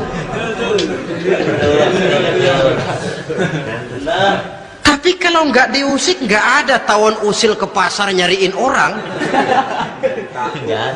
Ketika dia diusik, inilah saatnya saya harus mempertahankan kehormatan diri saya. Dia pun bangkit. Artinya apa? Orang mukmin tidak boleh nyari-nyari musuh, tapi ketemu musuh tidak boleh lari. Musuh jangan dicari, bertemu pun jangan lari. Mentalitas orang mukmin seperti tawon, yang dimakan baik, yang dikeluarkan baik, kemana dia tinggal tidak menimbulkan keonaran buat masyarakat, tapi juga sanggup menjaga dan mempertahankan kehormatan dirinya. Kalau konteksnya dengan masalah yang sedang kita bicarakan, minuman keras, saya katakan tadi, kita kadang-kadang salah pilih, tertipu oleh racun yang bermerek madu. Ada minuman empuk, nyari yang keras, salah pilih. Ketahuan orang bikin pel buat anjing, manusia yang nelen, akhirnya miring kayak anjing. Saudara, mari kita renungi An-Nisa ayat 140. Allah Subhanahu wa ta'ala mengingatkan, qad nazzala alaikum fil kitabi an idza sami'tum ayati llahi yukfaru biha wa yustahza'u biha fala taq'udu ma'ahum hatta yakhudu fi haditsin ghairihi innakum idzam misluhum. Sungguh, kata Allah, telah diturunkan kitab Al-Quran ini kepada kamu, yang apabila kamu dengar ayat-ayat Allah itu diingkari orang, diejek-ejek orang, fala taq'udu ma'ahum, jangan kamu duduk bersama orang-orang semacam itu. Bagaimana mengejek ayat-ayat Allah? Misalnya, tahu kalau minuman keras itu diharamkan, tapi masih minum juga, itu kan mengejek ayat namanya. Duduk di majelis semacam itu dilarang oleh Quran. Kenapa? Innakum izam misluhum. Kalau kamu juga duduk di majelis semacam itu, kau dan mereka sama saja, kata Quran. Sama saja. Tahu kalau minuman yang memabukkan itu diharamkan agama, tapi diminumnya juga mengejek ayat Allah. Duduk di tengah kelompok mereka berarti ikut mengejek ayat Allah. Dekat saja pun jangan, entahlah lagi sampai meminumnya. Maaf, bukankah Allah menurunkan Al-Quran kepada manusia? Kata Imam Al-Ghazali, persis, maaflah, seperti gubernur berkirim surat kepada Pak Lurah. Dalam suratnya Pak Gubernur bilang, Pak Lurah, tolong carikan tanah di daerah Kebayoran untuk sekolah 6.000 meter. Pak Lurah dapat surat dari Pak Gubernur, bangga bukan main. Itu surat sore, pagi, siang, malam dibaca, ditaruh di tempat yang tinggi, diberikan minyak wangi, mau diambil dicium dulu, dibawa dengan penuh hormat dan hati-hati. Tapi tanah yang dipesan Pak Gubernur tidak dicari-cariin. Penghargaan macam apa ini? Nanti gubernur cek, Pak Lurah, siapa? Sudah terima surat saya? Sudah Pak, sudah. Bagus. Lalu bagaimana? Aduh Pak, surat Bapak sore, pagi, siang, malam saya baca. Bagus. Apalagi Lurah? Surat Bapak saya taruh di tempat yang tinggi Pak. Saya pakaiin minyak wangi, mau saya ambil, saya cium dulu, saya bawa dengan penuh hormat dan hati-hati. Bagus Lurah, kau memang hormat sama atasan.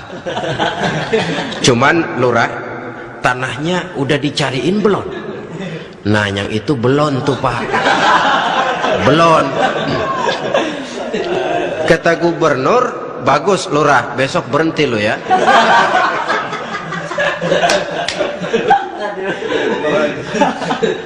Membacanya memang penting, al-muta'abbad bitilawatihi, beribadah dari sebab membacanya. Tapi setelah kita baca, kita tahu isinya, what next? Mau apa kita dengan isinya itu? Jangan yang kita baca kita injak-injak. Itulah ironinya, bagaimana Quran itu mau membawa keberkahan dalam hidup ini kalau yang kita baca sering kita injak-injak. Dalam kehidupan kita baca ayat wa ahallallahu al-bai'a wa harramar riba. Allah halalkan jual beli, Allah haramkan riba, tapi renten ditelan terus.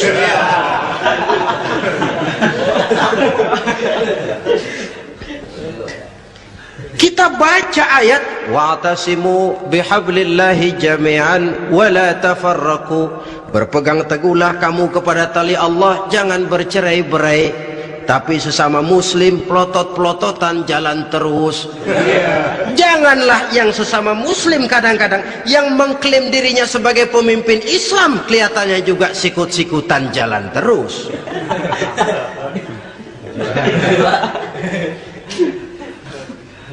Sehingga tidak heran kalau orang bilang di bawah ngamalin ayat kursi sudah sampai di atas ayat hilang, tinggal kursi saja yang diamalin.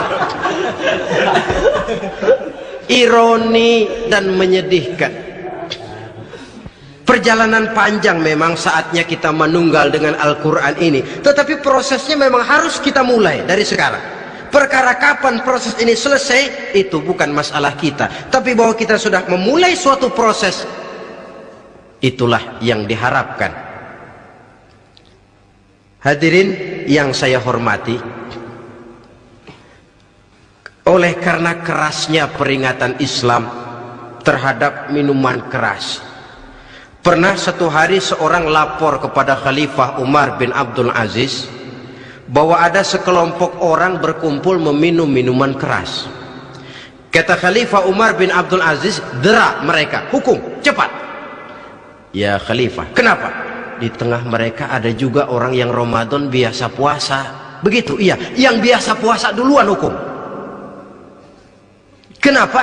Mengerti memang lebih besar resikonya daripada tidak mengerti. Kalau yang tidak mengerti dilatar belakangi oleh kebodohan, barangkali masih bisa ditolerir, masih bisa dimaklumi. Ini toh sudah tahu mau puasa, kenapa berkumpul di majelis yang ada minuman keras? Tapi memang kelompok ini kan memang selalu ada. Kita lihat dalam masyarakat itu kan ada 4 kelas itu. Pertama, ada orang yang tahu perintah dan tahu larangan. Ini the first class, kelompok terbaik. Perintah tahu dia kerjakan, larangan tahu dia jauhi. Ini orang terbaik. Yang kedua, ada orang tahu perintah tapi tidak tahu larangan. Perintah tahu, larangan tidak tahu. Sholat mau, puasa mau, zakat fitrah bayar, nyolong mau, mabuk ayo. Perintah tahu tapi larangan tidak tahu, akhirnya semua dikerjain. Barangkali yang rada bingung malaikat bagaimana nyatatnya ini, kotor absen. Gelas yang ada di hadapan saya ini, kalau semua diisi air putih macam ini, kan jelas bisa diminum orang. Kalau semua diisi bensin, jelas bisa diminum motor. Tapi kalau separuh diisi air putih, separuh diisi bensin, kacau. Kalau gelas yang ada di hadapan saya ini sepenuhnya diisi air putih, jelas bisa diminum orang. Kalau sepenuhnya diisi bensin, juga jelas bisa diminum motor. Yang repot kalau separuh diisi air putih, separuh diisi bensin, kacau statusnya. Orang minum mabuk, motor minum pun mogok. Dijual juga tidak laku barang campuran. Inilah makna pernyataan Allah, wala talbisul haqqa bil batil. Jangan kamu campur adukan antara yang hak dan yang batil. Perintah dikerjakan, larangan pun dikerjakan juga. Kelompok ketiga, ada pula manusia yang tahu larangan tapi tidak tahu perintah. Larangan tahu tapi perintah tidak tahu. Jahat sama tetangga tidak, mencuri tidak, mabuk tidak, zina tidak, sholat tidak, puasa tidak, polos, semua serba tidak.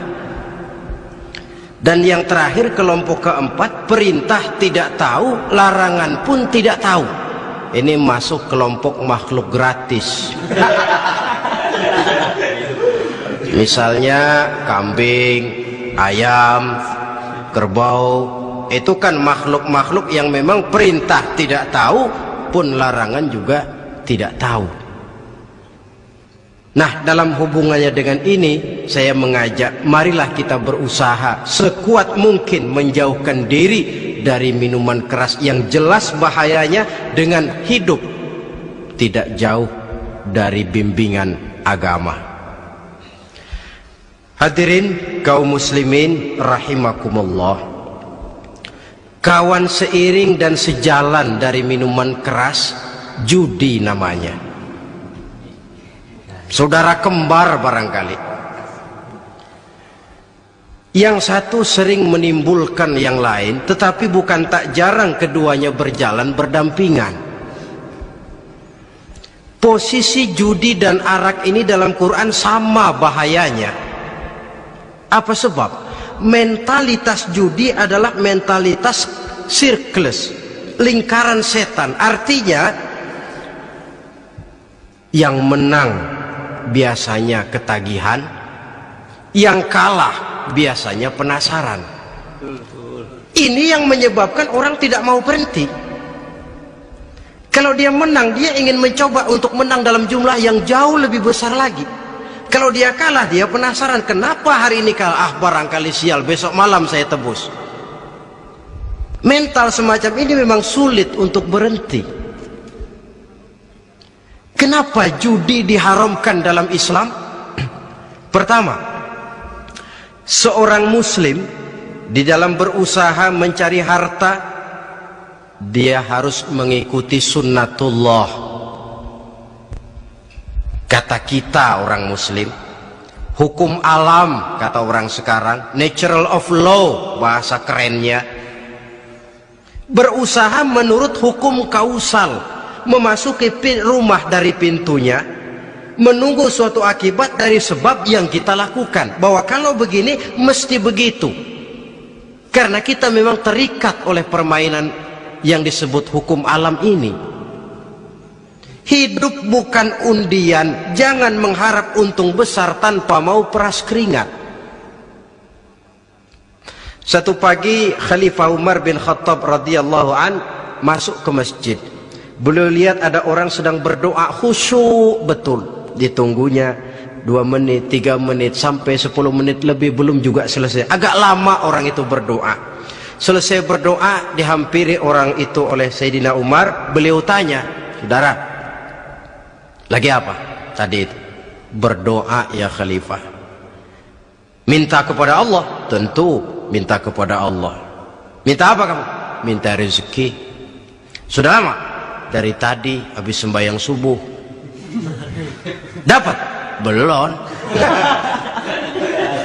Kesian amat. Ya memang kata Sayyidina Umar, inna sama la tumtiru zahaban wala fiddatan. Langit itu tidak mungkin akan menghujankan emas, tidak mungkin pula menghujankan perak. Jadi orang dilarang duduk bermalas-malas menunggu keajaiban yang datang dari langit. Karena memang hidup ini bukan undian, jadi jangan mengharap untung besar tanpa mau peras keringat. Di dalam berusaha kita terikat oleh sunnatullah. Kalau begini sebab penyebabnya, akan begini akibat yang ditimbulkannya. Yang kedua, Islam menjadikan harta manusia itu sebagai benda berharga yang dilindungi. Mengambilnya dengan judi termasuk memakan harta orang lain dengan cara yang batil. Yang ketiga, judi itu sendiri dapat menimbulkan permusuhan dan pertentangan antara para pemain itu sendiri. Meskipun kelihatannya kompak duduk dalam satu meja yang saling berhadap-hadapan, yang kalah kelihatannya pasrah, tetapi kan itu cuma kulit permukaan. Batinnya bagaimanapun juga yang kalah itu tetap mendendam. Sedangkan yang kalah di samping mendendam juga mengomel, mencaci mungkin ya lawan bermainnya, ya mungkin juga dirinya sendiri. Dan yang keempat, judi itu merusak aktivitas hidup, membuat orang membuang waktu dengan tidak terasa, dan yang pada gilirannya melupakan orang kepada tanggung jawab. Wah, kalau sudah memegang kartu, konon kabarnya, saya sendiri alhamdulillah belum pernah, lupalah orang anak, lupalah orang kepada istri, lupalah orang kepada tanggung jawab. Waktu pun berlalu tanpa terasa. Apalagi kalau sudah diiming-iming oleh gambaran akan memperoleh keuntungan yang besar. Termasuk di dalam judi itu undian, apapun namanya. Yang usaha ke arah ini seharusnya tidak dipermudah, walaupun dengan embel-embel dana kemanusiaan, sumbangan sosial. Saya tidak begitu yakin, saudara, bahwa bangsa Indonesia ini sudah begitu menipis rasa kemanusiaannya sehingga untuk berlaku sosial mesti diimbangi dengan hadiah sekian juta rupiah. Saya tidak percaya bahwa umat Islam di Indonesia sudah begitu tipis rasa kasih sayangnya kepada sesama sehingga sulit mengeluarkan bantuan kalau tidak diimbangi dengan hadiah yang sekian puluh juta rupiah. Yang saya khawatir apa? Pada gilirannya di negeri ini akan makin banyak penghayal-penghayal kelas berat, tukang-tukang lamun kelas tinggi, yang hidup cuma ngumpulin jikalau. Jikalau, andai kata, umpama misalnya orang sudah kemana-mana kita masih menghitung jikalau.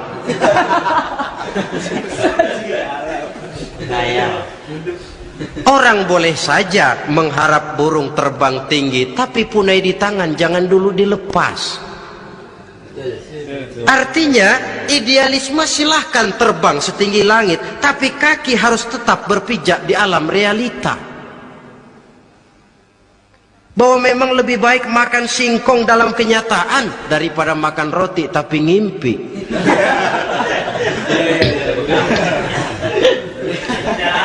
Kadang anaknya menangis, Pak minta jajan, ada uang 200 rupiah. Sudahlah, sabar, kau jangan jajan, nanti bapak beliin kalau tembus 100 juta nih. Akhirnya yang 100 juta tidak, anak pun kelaparan. Bukankah akan jadi masalah bagi semuanya? Belum lagi rasa sayang kepada harta yang sudah dia miliki, entah itu tanah, rumah, kendaraan. Kalau sudah kadangkala di meja judi, hilang rasa sayang kepada benda itu. Ada rumah-rumahnya dilelang, ada kendaraan-kendaraan jadi taruhan, ada jam tangan pun copot tanpa terasa. Maka berapa banyak rumah tangga berantakan, istri minta cerai, orang jadi nekat merampok, orang jadi nekat mencuri, korupsi kalau dia pejabat. Akibat apa ini? Pengaruh yang namanya judi. Saudara kaum muslimin, ma'asyiral muslimin rahimakumullah. Itu sebabnya di dalam surah Al-Maidah ayat 90 Allah menekankan, innamal khamru wal maisir wal ansab wal azlam rijsun min amali syaitan fajtanibuhu la'allakum tuflihun. Sesungguhnya arak, judi, berhala, mengundi nasib itu rijsun. Ya Allah, jarang benar Quran menggunakan kalimat rijsun. Rijsun ini sudah merupakan puncak kekotoran. Bapak moyangnya najis, itu rijsun. Najisnya bapak. Rijsun, kotor. Sudah kotor ditambah pula min amali syaitan, pekerjaan setan. fajtanibuhu, jauhi. Jangan sampai main, dekat saja tidak boleh, jauhi. La'allakum tuflihun, jikalau kamu mau menjadi orang-orang yang beruntung. Sejarah tidak pernah mencatat ada orang jadi miliuner karena judi. Sejak David Rockefeller sampai Aristotle Onassis, orang-orang kaya top di dunia, mereka kaya bukan karena judi, tapi karena kemauan peras keringat, banting tulang, mau memulai sesuatu dari kenyataan yang real di depan mata. Sebab apa? Hidup ini memang perjuangan. Janganlah kita ingin hidup dengan satu prestasi, ingin tetap hidup seperti apa adanya sekarang ini saja, toh kita harus berjuang. Apalagi ingin hidup lebih baik, lebih terhormat, lebih mudah. Hidup perjuangan. Perjuangan berarti pengorbanan. Berani hidup artinya berani berjuang. Berani berjuang maksudnya rela berkorban. Takut berkorban, jangan berjuang. Tidak mau berjuang, berhenti hidup. Itu logika. Dan bagaimanapun saya yakin lebih baik berkorban daripada menjadi korban. Kalau sekarang kita berkorban, peras keringat, banting tulang, berusaha secara sunnatullah untuk menghidupi anak, istri, keluarga, pada satu saat kita tidak akan menjadi korban kebrutalan anak-anak kita sendiri kalau mereka dibesarkan dan tumbuh berkembang oleh hasil yang diperoleh dari meja judi. Ayat 91 Al-Maidah ini lebih memperkuat lagi. Kalau itu arak, judi, berhala, mengundi nasib adalah perbuatan setan, sebenarnya setan mau apa sih? Ayat 91 menegaskan, innama yuridu syaitanu ayyuqi'a bainakumul adawata wal baghdha'a fil khamri wal maisir. Yang dimaui setan itu tidak lain supaya dengan arak dan dengan judi timbul rasa permusuhan, sikap memusuhi, saling marah di antara kamu. Coba, biasanya dalam meja judi sudah loyo, waktu juga sudah berlarut-larut, yang menang mau berhenti, apa yang kata yang kalah? Berhenti dah, gue wacok loh. Enak bener, gue lagi kalah, lu berhenti. Coba kira-kira kapan akan selesai permainan? Pagi. Akan timbul permusuhan, akan timbul rasa dendam, kesumat yang ditanamkan oleh setan. Karena memang baik arak, baik judi, baik berhala, baik mengundi nasib, itu semua permainan-permainan setan yang diberikan kepada kita untuk kita ikut andil bermain di dalamnya. Tatkala kita ikut terkena jerat setan, tertawalah mereka. Kenapa? Oh, makin banyak teman saya di neraka. Maaf, setan itu kan sudah tahu vonisnya. Ketika dulu dedengkotnya yang namanya iblis terusir dari surga, itu bikin semacam perjanjian dengan Allah. Tuhan, kenapa iblis? Gara-gara Adam saya terusir dari surga. Maka sejak saat ini Adam dan seluruh keturunannya adalah musuh bebuyutan saya. Saya akan gelincirkan mereka dari jalan. Silahkan iblis, goda mereka, tapi kau tidak akan mungkin bisa menggoda mereka kalau hamba-hambaku itu menjadi hamba yang ikhlas. Hanya hambaku yang ikhlas yang tidak mungkin kamu goda, yang lain barangkali bisa. Sejak saat itulah iblis memproklamirkan permusuhan, dan dia sudah tahu betul vonisnya neraka. Tugas dia sekarang bagaimana mengumpulkan teman sebanyak-banyaknya ke dalam neraka. Hamba Allah saja yang tidak tergelincir kepada minuman keras dan judi. Hamba Allah yang ikhlas itu bagaimana? Yang ikhlas menjadi hamba Allah dalam arti kata dan perbuatannya memang mencerminkan bahwa dia hamba Allah. Maaf, di zaman sekarang ini kan banyak orang cuma berkata saya hamba Allah mulutnya, tapi perbuatannya membuktikan dia hamba setan, hamba dunia, hamba harta, budak jabatan, budak nafsu. Tidak sesuai antara ucapan dan perbuatan. Sebab itu kata-kata hamba Allah kalau keluar dari mulut manusia itu murah, soalnya ngaku siapapun bisa. Tapi diakui atau tidak, ini yang kita belum tahu. Ada juga orang berdalih, saya kan masang kalau dapat nanti mau nyumbang masjid. Barangkali aja kalau nyumbang masjid disoriin dikit sama Tuhan.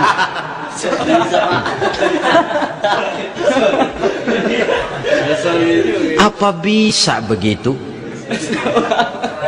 Saudara, kita tidak mungkin mencuci kain dengan air najis. Innallaha thayyibun, kata Nabi, la yaqbalu illa thayyiba. Allah itu baik dan hanya menerima yang baik. Bahwa dalam Islam tujuan yang baik harus dicapai dengan prosedur yang baik.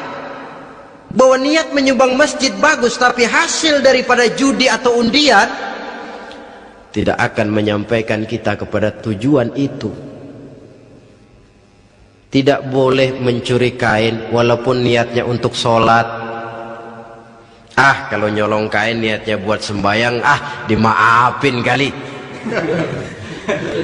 Walaupun sholatnya sah, mencuri kainnya tetap saja dosa. Islam tidak menghalalkan segala cara untuk mencapai suatu tujuan. Bahwa tujuan yang baik harus dicapai dengan cara yang baik juga. Dan penyakit judi ini juga bukan penyakit baru. Sejak dulu masa jahiliyah judi mereka, saya kira kalau Las Vegas, kota judi Amerika saja barangkali masih kalah dengan cara judi jahiliyah dulu. Mereka kalau sudah judi itu uang, habis uang ada punya tanah pasang taruhan, habis tanah ada rumahnya dipasang. Apalagi yang ada, ternak unta dipertaruhkan, harta habis, rumah ludes, kebun binasa, ada istri juga dipasangin. Judi.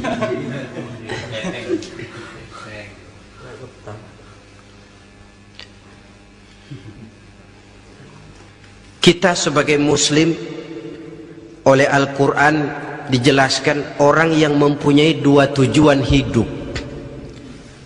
Pertama tujuan jangka pendek, yang kedua tujuan jangka panjang. Tujuan jangka pendek dunia dan seluruh isinya. Tujuan jangka panjang adalah akhirat dan ridho Allah. Ini yang terpantul dalam doa setiap kita, Rabbana atina fid dunya hasanah wa fil akhirati hasanah. Tercapai tujuan jangka pendek fid dunya hasanah dan tujuan jangka panjang wa fil akhirati hasanah. Untuk mencapai tujuan jangka pendek, merangkul dunia dan seluruh isinya, apa yang jadi modal utama? Pertama, pendidikan. Makin tinggi jenjang karier pendidikan yang kita tempuh, rasa-rasanya makin mudah menjangkau dunia dan isinya. Yang kedua, pengalaman, tenaga expert masih tetap diperlukan. Makin banyak pengalaman, makin mudah menjangkau dunia. Yang ketiga, dan ini ada tapi tidak bisa dijadikan pegangan, faktor nasib, faktor kebetulan ada, tapi tidak bisa dijadikan pegangan mutlak. Pendidikan, pengalaman, ingin menjangkau fid dunya hasanah, ini modal utama. Lalu untuk mencapai fil akhirati hasanah, prestasi ibadah. Bagaimanapun tinggi pangkat dan jabatan kita, bagaimanapun banyak gelar kita sandang, tanpa prestasi ibadah, nol besar kita dalam pandangan Allah. Itu sebabnya kita sholat, Jadi tidak beralasan kalau orang ditanya, kenapa sih kamu nggak sholat? Ah, tetangga saya sholat melarat terus. Memang sholat itu bukan untuk mencari uang kok. Kalau ada orang yang rajin sholat, rezekinya kelihatan lancar, itu cuma sekedar persekot.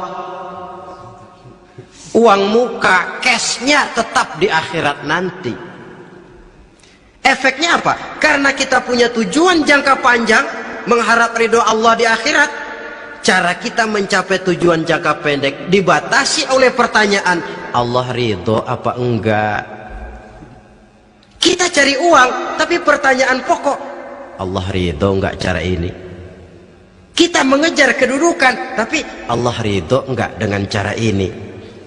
Ini yang menyebabkan kita lantas tidak lalu menghalalkan segala cara. Yang penting tujuan tercapai, cara apapun halal. PKI kan cuma PKI yang berprinsip asal tujuan tercapai, cara apapun halal. Dan kita sudah sepakat PKI dan seluruh ajarannya tidak berhak hidup di bumi Pancasila ini. Cuma jangan sekedar PKI-nya dikutuk tapi ajarannya dipakai. Nikmat.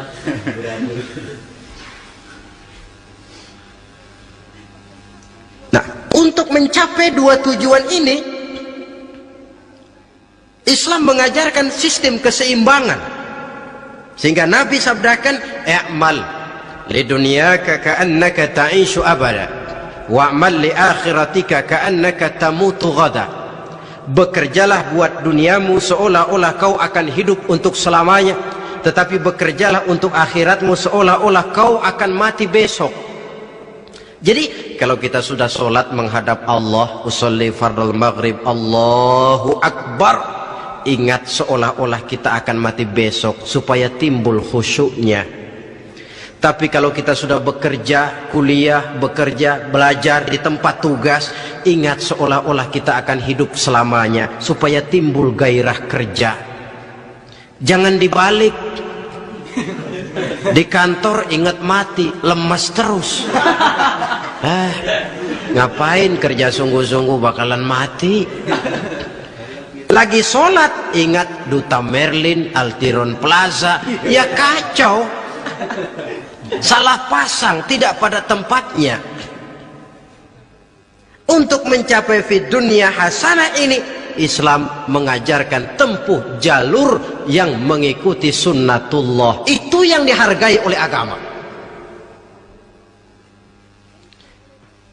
Terikat oleh hukum kausal bahwa kalau ini yang saya usahakan hasilnya akan begini. Perkara nanti hasil tidak seperti yang kita harapkan, baik sangkalah kita kepada Allah. Sebab kita tidak tahu rahasia apa di belakang itu.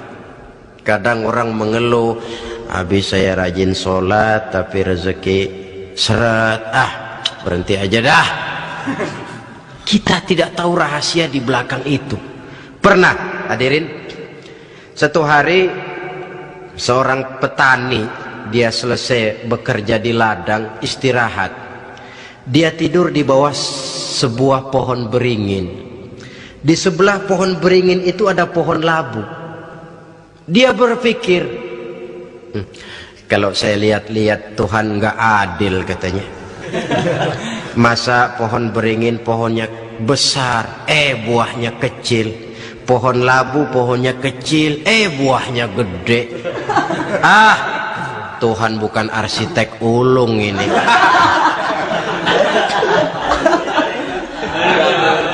Mestinya supaya enak dilihat, beringin yang pohonnya besar buahnya sebesar buah labu. Pohon labu yang pohonnya kecil buahnya kecil saja sebesar buah beringin. Tidak adil Tuhan. Baru dia selesai berpikir Tuhan tidak adil, jatuh sebutir buah beringin tepat menimpa hidungnya. Dia terkejut. Astagfirullahaladzim. Kalau begitu saya sadar katanya, Tuhan benar-benar adil. Coba kalau buah beringin segede buah labu, waduh, kayak apa muka saya ini?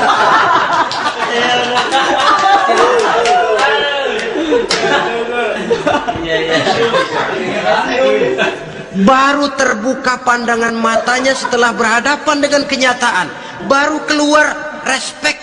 Allah benar-benar adil. Padahal semenit yang lalu dia masih berkata, Tuhan bukan arsitek ulung.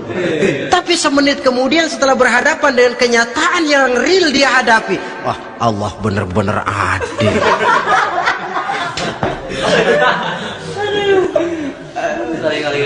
Itulah kehidupan ini.